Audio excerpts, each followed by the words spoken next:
Hello friends, welcome back to my YouTube channel TSP tech. तो दोस्तों कैसे हैं आप सभी? आई होप आप सभी लोग अच्छे से होंगे। तो दोस्तों आज की इस वीडियो में हम जानेंगे कि आप लोग अपने हनीकॉम्ब पैड वाले कूलर को वुडवुड पैड वाले कूलर में किस तरह से चेंज करेंगे। देखिए दोस्तों, क्या होता है अगर आपके पास भी हनीकॉम्ब पैड वाला कूलर है और उसके हनीकॉम्ब पैड बिल्कुल खराब हो चुके हैं या बिल्कुल चोक हो चुके हैं, तो इस सिचुएशन में आपको क्या करना होगा, आपको हनीकॉम्ब पैड वाले कूलर को चेंज करना होगा। अगर आप लोग इसको नहीं चेंज करेंगे तो आपका कूलर गर्म हवा दे रहा होगा। अब दोस्तों प्रॉब्लम क्या आती है कि अगर आप लोग किसी रूरल एरिया में रहते हैं या आप किसी छोटे से टाउन में रहते हैं तो आपके कूलर के साइज के हनीकॉम्ब पैड मिलना काफी मुश्किल हो जाते हैं और जो हनीकॉम्ब पैड होते हैं वो काफी महंगे भी आते हैं। तो इस सिचुएशन में दोस्तों आपके पास एक दूसरा अल्टरनेटिव बचता है कि आप लोग अपने कूलर के हनीकॉम्ब पैड को हटाकर उसमें वुडवुड यानी घास को ऐड कर दीजिए। अब दोस्तों अगली प्रॉब्लम क्या आती है कि दोस्तों अगर घास वाला कूलर होता है तो उसमें तो घास को रोकने के लिए उसके सपोर्ट दिए गए होते हैं, लेकिन हनीकॉम्ब पैड वाले कूलर में अगर आप घास लगाएंगे तो उसको घास को रोकने के लिए उसमें कोई भी सपोर्ट नहीं दिया गया होगा। तो आज की इस वीडियो में मैंने आपको यही बताया है कि आप लोग हनीकॉम्ब पैड वाला जो कूलर होता है उसमें घास को किस तरह से लगाएंगे। दोस्तों इस वीडियो में मैंने शुरू से आखिर तक स्टेप बाय स्टेप पूरा प्रोसेस बताया है कि आप लोग इसमें घास को किस तरह से लगाएंगे, इसके लिए सपोर्ट किस तरह से बनाएंगे, सारा कुछ मैंने इस वीडियो में डिस्कस किया है। लेकिन वीडियो में आगे बढ़ने से पहले अगर अभी तक आपने हमारे चैनल को सब्सक्राइब नहीं किया है तो देखिए वीडियो के नीचे एक लाल रंग का सब्सक्राइब का बटन बन के आ रहा होगा, उसको दबाकर तोड़ दीजिए और पास में बने उस बेल आइकन को जरूर दबाइएगा क्योंकि यहीं पर मिलेगा आपको एजुकेशन और टेक्नोलॉजी का जबरदस्त कॉम्बो। तो चलिए दोस्तों ज्यादा देरी ना करते हुए शुरू करते हैं आज की इस वीडियो को। तो दोस्तों ये रहा हमारा कूलर जो कि सिम्फनी कंपनी की ओर से है और इसका मॉडल नंबर है सूमो 115 एक्सल। दोस्तों मैंने अपने चैनल पर इस कूलर का रिव्यू डाला है, अगर आप लोगों ने नहीं देखा है तो आप लोग मेरे चैनल पर जाकर इस कूलर के रिव्यू को देख सकते हैं। तो दोस्तों क्या था, जब मैंने ये कूलर परचेज़ किया था तो ये कूलर हनीकॉम्ब पैड के साथ आया हुआ था, लेकिन इस कूलर के हनीकॉम्ब पैड इतने ख़राब थे कि ये बिल्कुल गर्म हवा दे रहा था। तो मैंने क्या किया था, उस टाइम इसके हनीकॉम्ब पैड के साथ में वुडवुड थोड़ी सी ऐड कर दी थी जिसके कारण ये कूलर ठंडी हवा देने लगा था। लेकिन दोस्तों घास को लगाए हुए इस कूलर में लगभग 2-3 साल हो चुके हैं। तो क्या हुआ है आप लोग देख सकते हैं कि इसका जो ये घास है वो पूरी ख़राब हो चुकी है। आप लोग पीछे से भी देख सकते हैं घास बिल्कुल ख़राब हो चुकी है और इसके साथ में जो हनीकॉम्ब पैड आए हुए थे वो भी बिल्कुल पूरी तरह से चोक हो चुके हैं। तो इस कारण से ये कूलर फिर से गर्म हवा देने लगा है। तो अब हम क्या करेंगे, इस कूलर के जो हनीकॉम्ब पैड हैं इनको कम्प्लीटली रिमूव कर देंगे और उसकी जगह पर वुडवुड को ऐड करेंगे। देखिए दोस्तों क्या होता है, अगर आपका कूलर वुडवुड वाला है तो आप लोग उसमें आसानी से घास को चेंज कर सकते हैं, लेकिन अगर आपका कूलर हनीकॉम्ब पैड वाला है तो उसमें आप लोग वुडवुड आसानी से नहीं लगा सकते क्योंकि उसके सपोर्ट के लिए इसमें कोई भी चीज़ दी नहीं गई होती है। तो आप लोग इस वीडियो को पूरा देखिएगा। मैं इस वीडियो में आपको स्टेप बाय स्टेप बताऊंगा कि आप लोग किस तरह से अपने हनीकॉम्ब पैड वाले कूलर में वुडवुड लगा सकते हैं। लेकिन वुडवुड लगाने से पहले हमें इस कूलर को ओपन करना होगा। दोस्तों अगर आप लोगों के पास भी सिम्फनी कंपनी का सूमो 115 एक्सल मॉडल है और अगर आप लोग इसको नहीं खोल पा रहे हैं तो उसको खोलने के ऊपर मैंने एक वीडियो ऑलरेडी अपने चैनल पर डाल रखी है, आप लोग उस वीडियो को देखकर इस कूलर को आसानी से ओपन कर सकते हैं। तो चलिए सबसे पहले हम इस कूलर को ओपन करते हैं और फिर किस तरह से हम इसमें वुडवुड को लगाएंगे वो मैं आपको स्टेप बाय स्टेप दिखाता हूँ।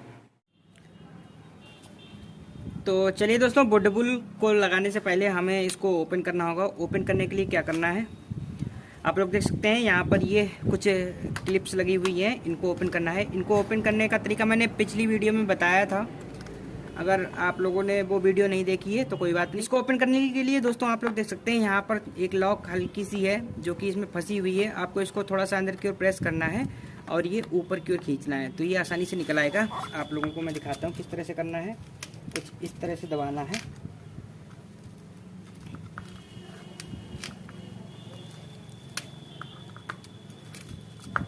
इस तरह से आप लोग देख सकते हैं ये निकल आया है। सेम इसी तरह से सभी को निकालना है।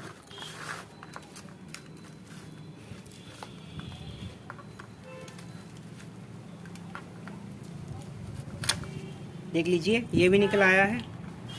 सेम इसी तरह से जल्दी से हम सभी क्लिप्स को निकालें। दोस्तों यहाँ पर इसको निकालने के लिए इसको ओपन करना होगा। ये बोल्ट जो लगा हुआ है इसको ओपन करेंगे, लेकिन उसको हम चलो बाद में खोलते हैं। सबसे पहले इनको निकाल लेते हैं।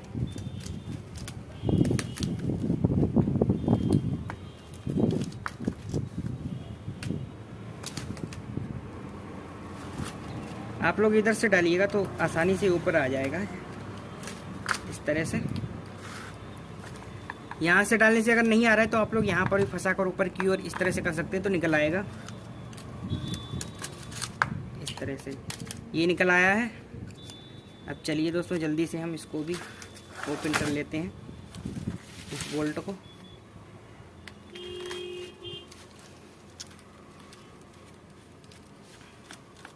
देखिए ये बोल्ट हमने ओपन कर लिया है और ये निकल आया है। देखिए दोस्तों ये चारों पांचों क्लिप्स ओपन कर दिए हैं हमने। और अब ये जो हनीकॉम्ब पैड है ये देखिए पूरा अलग हो जाएगा इस तरह से। आप लोग देख सकते हैं यहाँ पर मैंने पहले घास लगाई थी इसके ऊपर से ही, जिससे कि ये ठंडी हवा देने लगा था। और ये जो इसके हनीकॉम्ब पैड थे ये बहुत ही घटिया क्वालिटी के थे, जिसकी वजह से हमारा कूलर ठंडी हवा नहीं दे रहा था। तो इसके लिए मैंने इसमें घास लगाई थी और इस घास को रोकने के लिए मैं इस हनीकॉम्ब पैड का ही प्रयोग किया था। लेकिन अब हम क्या करेंगे, इस हनीकॉम्ब पैड को पूरी तरह से हटा देंगे और सिर्फ घास लगाएंगे। तो उसको किस तरह से रोकेंगे वो पूरा प्रोसेस मैं आपको इस वीडियो में बताऊँगा, आप लोग वीडियो में बने रहिएगा। इसको हम अलग करते हैं अभी के लिए और बाकी के जो हमारे विंडोज़ हैं उनको भी ओपन करते हैं। तो दोस्तों आप लोगों को सिंपली मैंने तरीका बता दिया है, उसी प्रोसेस से इसको भी ओपन कर लेना है और उसके बाद में आपको इनको साफ़ कर लेना है, क्योंकि यहाँ पर गंदगी काफ़ी हो गई होगी। इनको साफ़ करना है और फिर मैं आपको दिखाता हूँ कि किस तरह से इसमें बुलबुल को लगाएंगे। तो चलिए दोस्तों अब हम लोग अपने जो ये विंडोज़ होते हैं इनमें बुलबुल लगाते हैं। तो उसके लिए आपको क्या चाहिए, देखिए यहाँ पर मैंने ये जो विंडो है हमारे वो साफ़ कर रख लिए हैं और इसके ऊपर ये मच्छरदानी लगा दी है, जिससे कि जब हम इस पर घास बिछाएंगे तो वो इधर उधर फैलेगी नहीं। और इसके अलावा जो गंदगी है और जो मच्छर और छोटे मोटे कीड़े मकोड़े हैं वो कूलर के अंदर ना घुसे, तो उसके लिए हम इसको लगाते हैं। ये हमने मच्छरदानी ली है, जो मच्छरदानी हमारे घर में फालतू पड़ी हुई होती है, पुरानी भी ले सकते हैं। और अगर नहीं है तो आप लोग मार्केट से भी इसको परचेज़ कर सकते हैं, जाली टाइप की होती है, मिल जाएगी आसानी से। इसके अलावा आपको एक ये बुलबुल चाहिए। ये बुलबुल आपको किसी भी कूलर की शॉप से मिल जाएगी, आप लोग वहाँ से इस बुलबुल को ख़रीद सकते हैं। और क्योंकि दोस्तों ये हमारा जो कूलर था वह हनीकॉम्ब पैड वाला था, तो इसको सपोर्ट देने के लिए कुछ नहीं बचता था। क्योंकि पिछली बार जब मैंने इसमें घास लगाई थी तो मैंने हनीकॉम्ब पैड को ही इसके ऊपर रख दिया था, जिससे कि आसानी से घास रुक गई थी। लेकिन इस बार हम हनीकॉम्ब पैड को कम्प्लीटली रिमूव कर रहे हैं। तो इस बार इस घास को रोकने के लिए हमने कुछ इस तरह के फ्रेम बनाए लकड़ी के, आप लोग देख सकते हैं। ये हमारे घर पे बिडिंग जो होती है विंडोज़ में लगाई जाती है, काउंटर में लगाई जाती है, वो बची हुई थी। मैंने उसी को लेकर इस तरह के फ्रेम बनाए हैं। देखिए मैंने इसी के साइज़ का बनाया है। तो जब हम घास रखेंगे तो उसके ऊपर से इस तरह से रखेंगे तो घास हमारी रुकी रहेगी। जब अभी मैं घास लगाऊंगा उसके बाद में जब इसको फिट करूंगा तो मैं आपको दिखाऊंगा। आप लोग देख लीजिए ये मैंने बनाए हैं। इसके अलावा यहाँ पर मैंने एक ये भी बनाया है। यहाँ पर मैंने तार इसलिए लगा दिए हैं जिससे कि घास को रुकने में सपोर्ट मिल जाए। तो चलिए दोस्तों अब मैं इसके ऊपर घास लगाता हूँ, फिर मैं आपको फिर से दिखाता हूँ। तो देखिए दोस्तों आप लोगों को घास कुछ इस तरह से अच्छे से इसके सभी तरफ अच्छे से बिछा देनी है। आप लोगों दोस्तों देख सकते हैं कि यहाँ पर घास जो है मैंने पूरी भरपूर मात्रा में भरी है, क्योंकि हनीकॉम्ब पैड थोड़े मोटे होते हैं और घास जितनी ज़्यादा होगी आपका कूलर भी उतनी ठंडी हवा देगा, क्योंकि वो पानी को उतनी अच्छी तरह से अपने अंदर एब्जॉर्ब करेगा और उतनी ठंडी हवा देगा। आप लोग अगर जैसे दोस्तों मैं यहाँ पर रूरल एरिया में रहता हूँ, तो जहाँ से मैं ये घास खरीद कर लाया था, तो दोस्तों जो मैं घास लाया था वो थोड़ी सी कम पड़ गई थी, तो मैं दोबारा से लाया और आप लोग देख सकते हैं मैंने भरपूर मात्रा में यहाँ पर घास बिछाई है। आप लोगों को इस तरह से घास बिछा लेनी है। अब इसके बाद में दोस्तों क्या करना है, जो हमने ये फ्रेम बनाए थे उन फ्रेम को इसके ऊपर इस तरह से रख देंगे और जो ये हनीकॉम्ब पैड वाली जो हमारी ये क्लिप्स थी उनको भी इसमें फिट कर देंगे। तो चलिए दोस्तों मैं इनको फिट कर देता हूँ, फिर मैं आपको प्रॉपर दिखाता हूँ कि किस तरह से ये सेट होगा। दोस्तों यहाँ पर मैं आपको एक चीज़ और बता दूँ कि आप लोग जब ये जाली काटेंगे तो थोड़ी सी लंबी काटें, क्योंकि इससे फ़ायदा ये होगा इस जाली को हम इस तरह से मोड़ देंगे जिससे कि ये घास जो है वो इधर उधर नहीं भागेगी और प्रॉपर इसी में सेट हो जाएगी।